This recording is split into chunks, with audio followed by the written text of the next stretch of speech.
All right, here we go. How to do a cooling system pressure test. The reason is he's losing coolant. We checked, it's low. As you look, there's not much in there.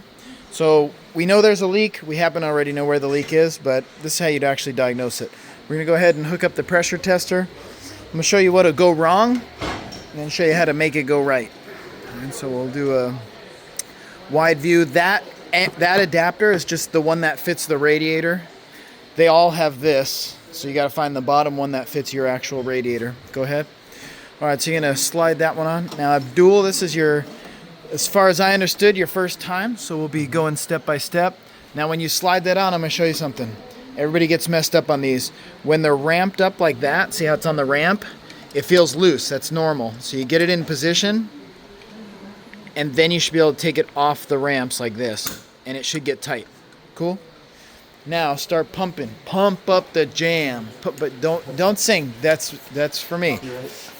And as you're pumping, I want to point it out, it's not really building any pressure. Starting to get up a little bit. All right, wait right there. It's not building much pressure, and it bled right off. You can pressurize air, but you can't pressurize liquid. So it's never going to work that well when there's a bunch of air in there. So we're going to just pop this main one up there. Oh, and when we do that, check this out. If you ramp them up like that, actually it came off pretty easy anyway. But if you do ramp it, it'll actually come off a little bit easier if you get this wing nut up on the ramps. All right, cool.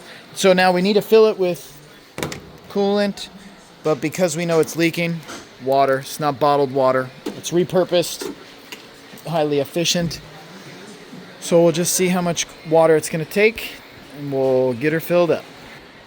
And it didn't take all that much, but I suspect it's still really airbound, so we're going to pump the hose. See, it keeps taking it. Help it breathe a little. And this way, too, when we fix what's leaking, we don't have to have so much of a coolant cleanup. It's actually nice to use water when you know you're going to have this thing apart fixing whatever the mysterious leak is, which we'll confirm in a second. All right, so we're going to go with that. Go ahead, we'll get that adapter back on there. We're able to fill it quicker with the no adapter. It took a fair amount. Okay, so then you're going to repeat, get your pressure tester on there, and this time it should be able to at least build some pressure, hopefully.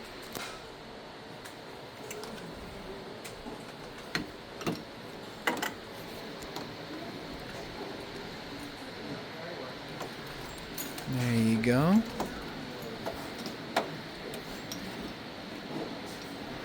You can do it. You can do it. Perfect. Yep. And then pump it up, and once you feel it's starting to get some pressure, I'll go, come look at the gauge.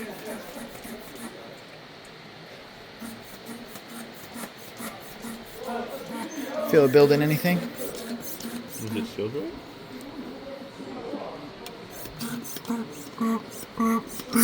Oh, that's why. All right, we'll get it on there a little better. All right, in fact, let's show that. So right now it's not on those cams. Roll this wing nut up onto those cams. Up on the ramps. Yeah, like that. Okay, now it'll sit on there better. Okay, and then turn it to where it kind of lock. It doesn't feel like it's really locking. I felt that earlier and it sketched me out. All right, try right there. Spin that off there. Boom. It feels decent, but it doesn't feel that good. I think, yeah, okay. It feels better there. And what I found was right here, if we get those little tabs where they should be, it locked better. All right, now go for it. See how you can already start it feeling to build, it's building pressure. Hold up right there. We've only made like 5 PSI, and you can already see it. All right, go ahead. All right, you don't have to pump that much anymore. Once it's leaking, we're good. Now you can see it's something up there. You should already know what it is, but if you really want to know, you got to put exact eyes on it. Exactly where it's leaking. Pump a little more.